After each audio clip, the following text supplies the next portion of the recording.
Hey guys, welcome back. And today we are doing a quick, I'm trying to keep it under 5 minutes, review of World of Warcraft Shadowlands, the Shadows Rising book by Miss Madeline Rue. And I believe I'm pronouncing your last name correctly. So if you ever see this video, please let me know. I am one that will give you the good, the bad, the ugly about whatever product or book that I am reviewing. So let's just start with the overall grade that I give this book, and I give it a C. I would be gracious if I say a C plus in this book. And one of the main reasons why I give this book a C, honestly, is it left me wanting more. But not in a good way. There are times when you read a book and you're like, oh my gosh, that is so great. That is amazing. It just captures you here. And you're like, I can't wait to play the next expansion. You know? And then we have this book that was just like, this is boring. This is boring. Are we finished yet? And unfortunately, that is how I felt reading this book. Like, I told my husband all weekend, this is boring. And part of me gives it a C because not only did I not find the storyline captivating, but then I purchased the book, and the very next day it got marked down. So I'm a little bitter about that. To me, the storyline is not captivating, and that's a bummer because I didn't necessarily have I didn't have any real expectations going in, but I was excited to get the book. I was excited to read the book.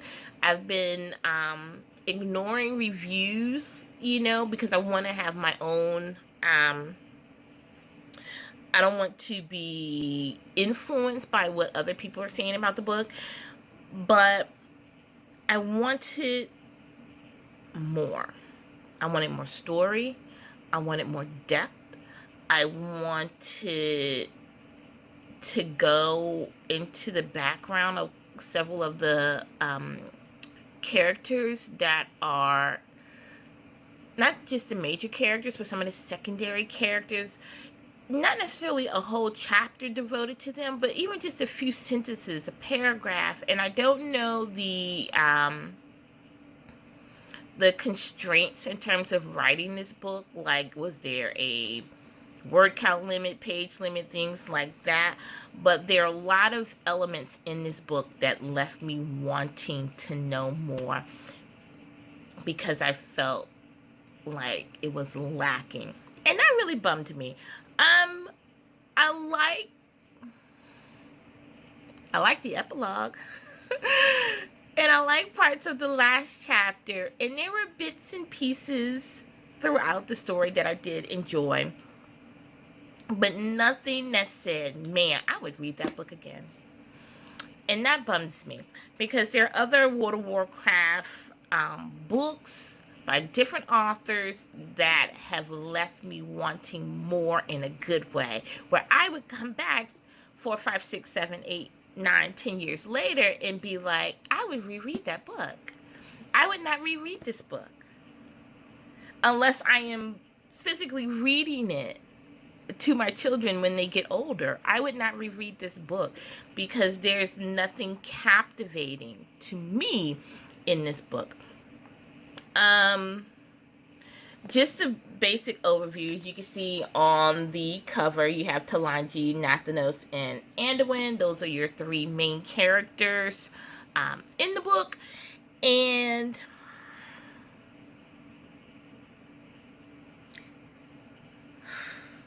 it just felt void of energy.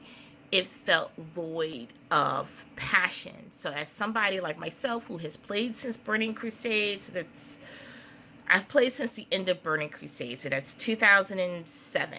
Okay, so we're at 2020, so that's 13 years I've played. I have energy, passion, 20 million characters devoted to this game, but I feel like that history, that background is void in this book.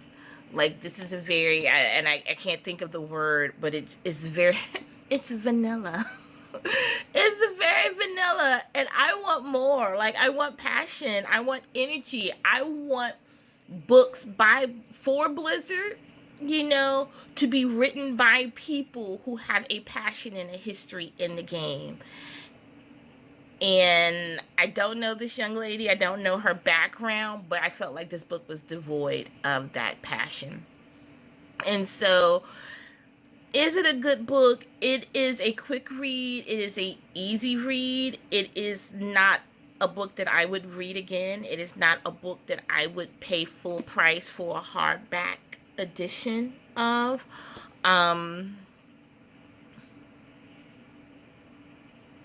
It will go in my stack of World of Warcraft books, and I doubt I will ever pick it up again. And that's kind of a bummer.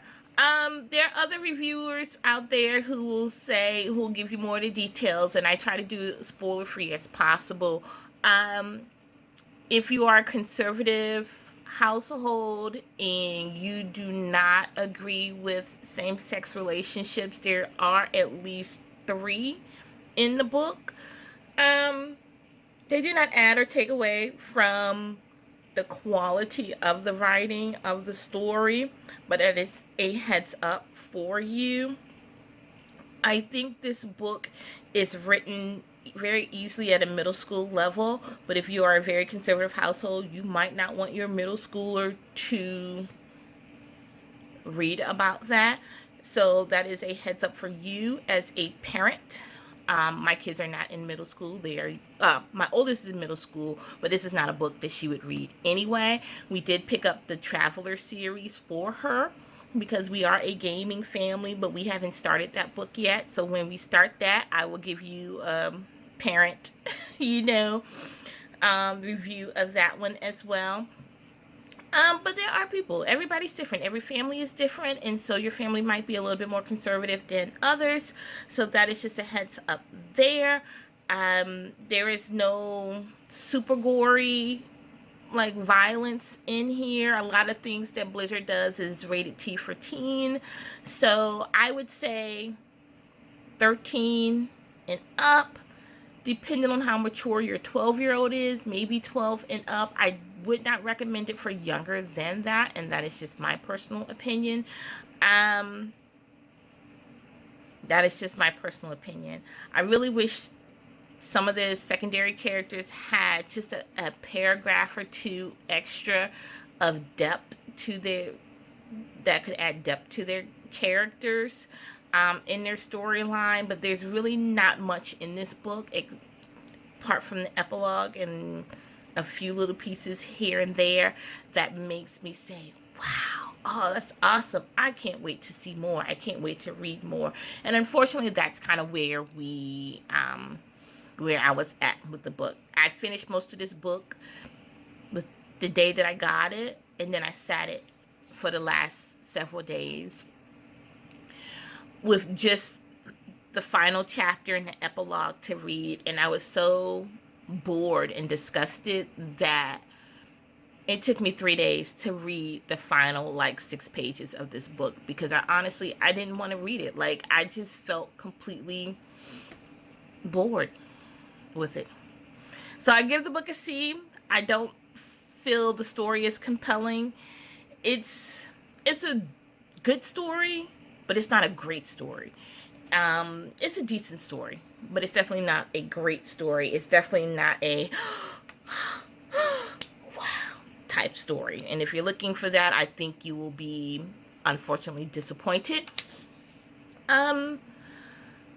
But the epilogue was good. The epilogue in the last bits of the last chapter was good, and that to me was the saving grace for this book that would make me say, okay, I can't wait to see what's going to happen in the Shadowlands now.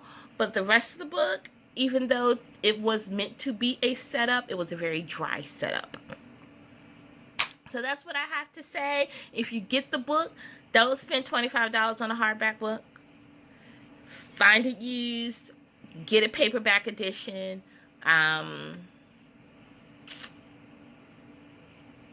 Yeah, I give it a C.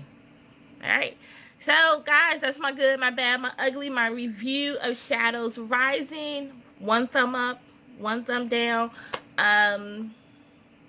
And we'll see you in the next video. Okay? Bye.